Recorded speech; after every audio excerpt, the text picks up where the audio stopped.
A escola filosófica do Charvaka, também conhecida como Carvaka, ergue-se como uma antítese ousada aos véus da superstição e da autoridade religiosa que envolve o entendimento humano desde tempos imemoriais.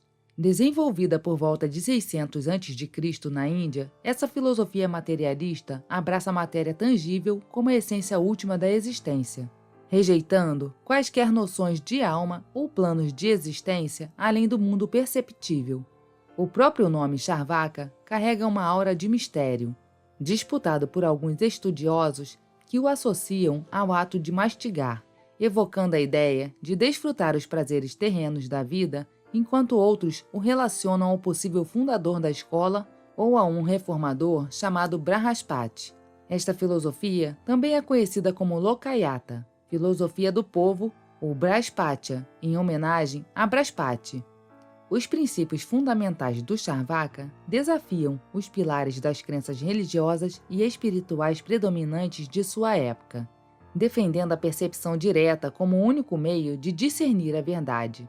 Rejeita-se toda autoridade religiosa, escritura sagrada e rituais. Em vez disso, a filosofia Charvaka abraça a busca do prazer e a evitação da dor como os únicos propósitos legítimos da existência humana.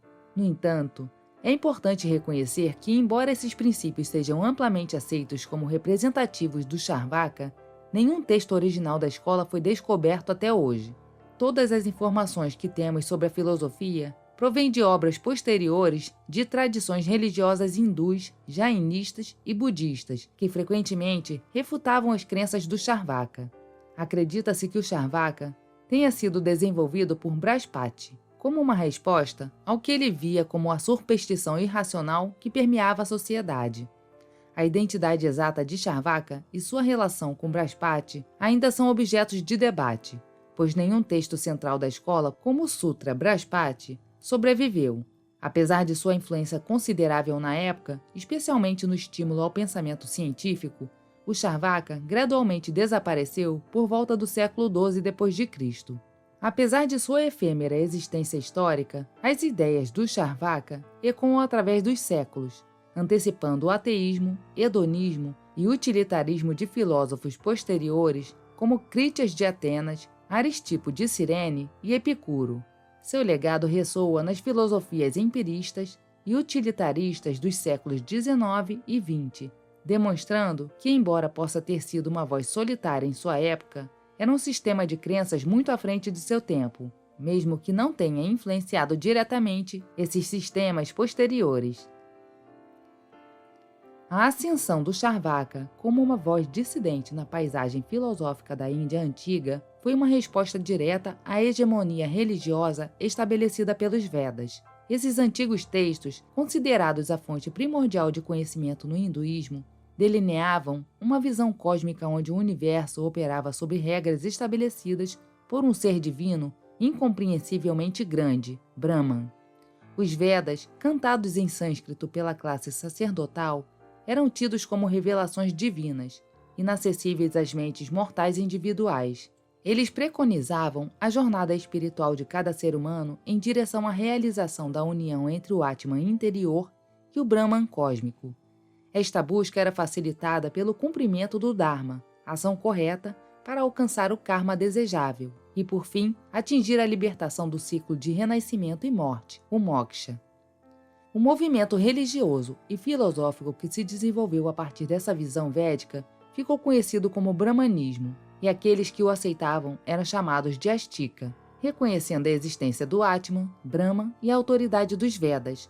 Em contrapartida, aqueles que questionavam ou rejeitavam essa ordem estabelecida eram rotulados de Nastika. Neste último grupo se encontrava o Charvaka, juntamente com outras escolas de pensamento como o Jainismo e o Budismo.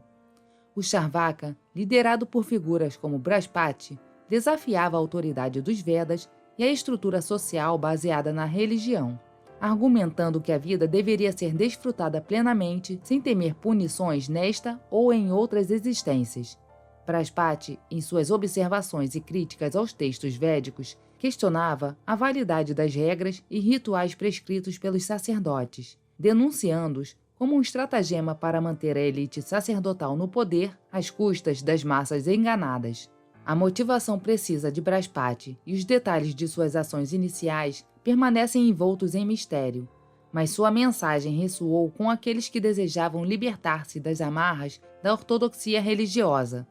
Ao defender a busca pelo prazer e pela realização pessoal como propósito último da existência, o Charvaka desafiou não apenas a autoridade dos Vedas, mas também os fundamentos da sociedade estratificada da Índia antiga. Assim, enquanto os Vedas representavam a ordem estabelecida e a busca espiritual, o Charvaka emergiu como uma voz discordante, clamando pela liberdade individual e pelo desfrute da vida terrena. Charvaka levantou uma objeção crucial contra a visão védica, contestando sua fundamentação não comprovada, baseada puramente na fé e promovida por uma classe sacerdotal que claramente se beneficiava às custas dos outros.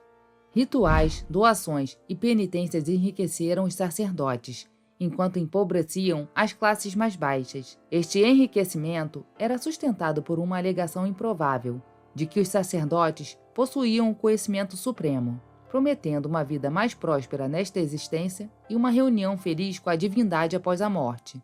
O medo do desconhecido além da morte, a perspectiva de inúmeras encarnações de luta, vida após vida, incentivou as pessoas a aceitarem as afirmações dos sacerdotes na esperança de que fossem verdadeiras.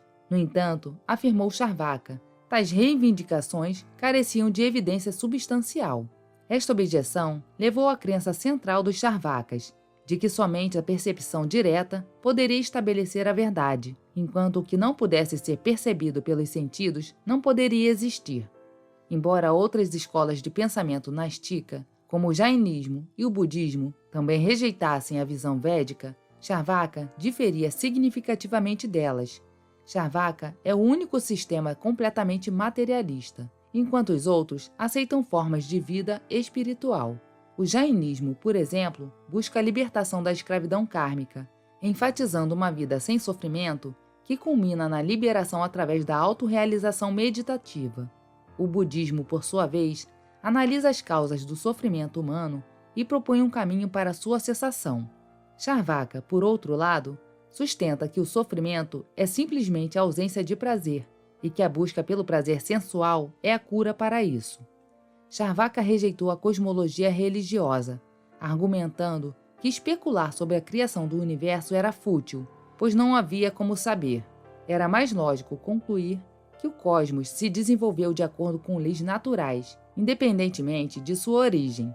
Da mesma forma, a epistemologia era considerada inútil, pois a verdade era percebida diretamente, não havendo necessidade de investigar como alguém sabia que segurava uma pedra grande quando era evidente. Assim, os brahmanas religiosos, como inferência e testemunho pessoal, eram rejeitados por sua falta de confiabilidade.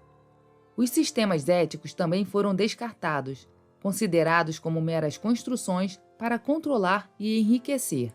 Charvaka afirmava que o comportamento correto era aquele que proporcionava o maior prazer para o maior número de pessoas, enquanto o comportamento errado causava mais dor. O conceito de bem era entendido como prazer, enquanto o mal era simplesmente a ausência dele. A incapacidade de buscar o prazer individual incentivava as pessoas a agir para remover obstáculos a esse prazer, mesmo que isso fosse condenado como ilegal por outros. Aqueles que puniam não eram mais virtuosos do que aqueles que cometiam o crime. Estavam simplesmente mantendo seu próprio nível de prazer às custas daqueles a quem era negado.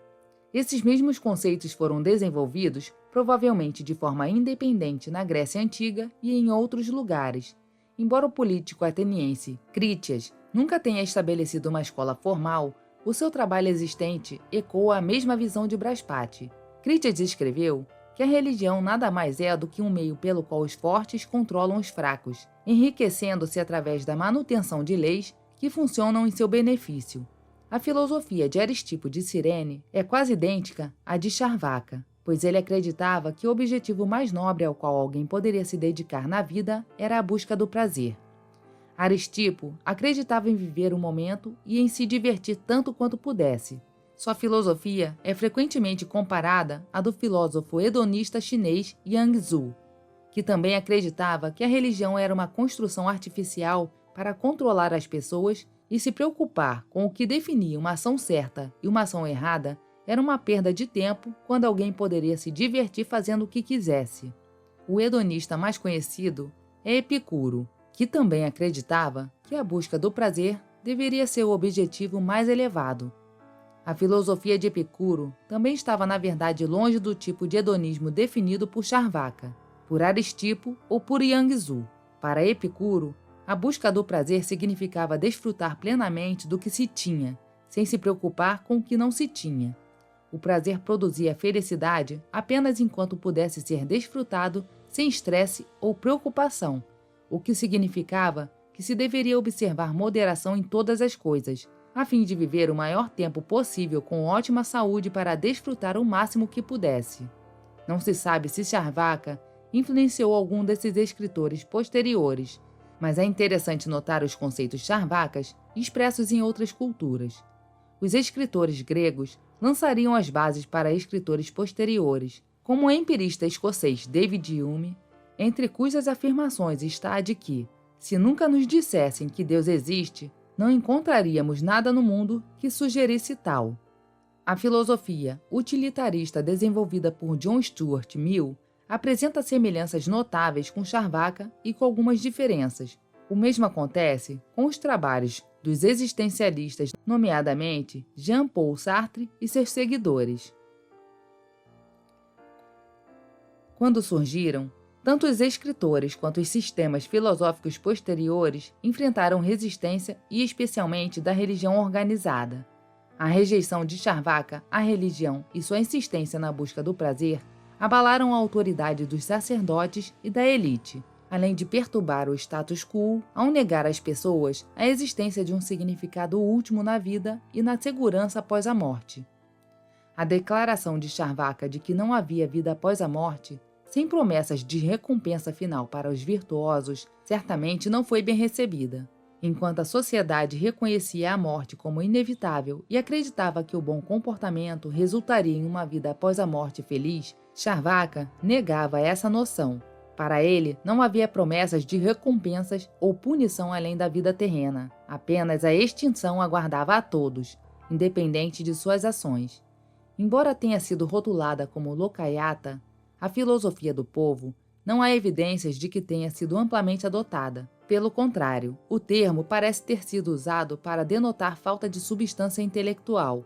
No entanto, Charvaka não era ignorante. De fato, ele inspirou o desenvolvimento do método científico na Índia, promovendo a observação direta dos fenômenos e a formulação de hipóteses para explicá-los. Embora não tenha substituído a ortodoxia, Charvaka influenciou a paisagem intelectual da Índia.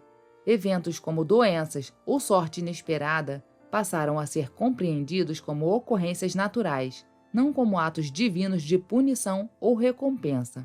O reconhecimento do valor do materialismo Charvaka deu origem a obras como os Dharma Shastras e o Arthashastra. Apesar disso, Charvaka foi eclipsado pelos sistemas hindu, jainista e budista, que ofereciam uma visão mais reconfortante da vida após a morte e do significado da existência cotidiana. No entanto, a mensagem de Charvaka mudou a perspectiva das pessoas sobre o mundo, mesmo que não tenham adotado plenamente sua visão de viver uma vida baseada em valores pessoais, sem expectativas de recompensa ou medo de punição.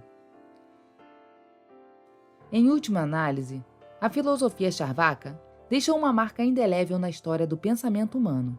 Suas ideias desafiadoras e sua abordagem materialista influenciaram o desenvolvimento do método científico na Índia, encorajando a observação direta dos fenômenos naturais e a formulação de hipóteses. Além disso, suas críticas à autoridade religiosa e às estruturas sociais estabelecidas abriram espaço para debates intelectuais e para a reconsideração das crenças tradicionais. Embora tenha sido superada por outras correntes filosóficas ao longo do tempo, a influência de Charvaka perdura, lembrando-nos da importância da livre investigação e do questionamento das ideias estabelecidas. Muito obrigada por assistir e até a próxima!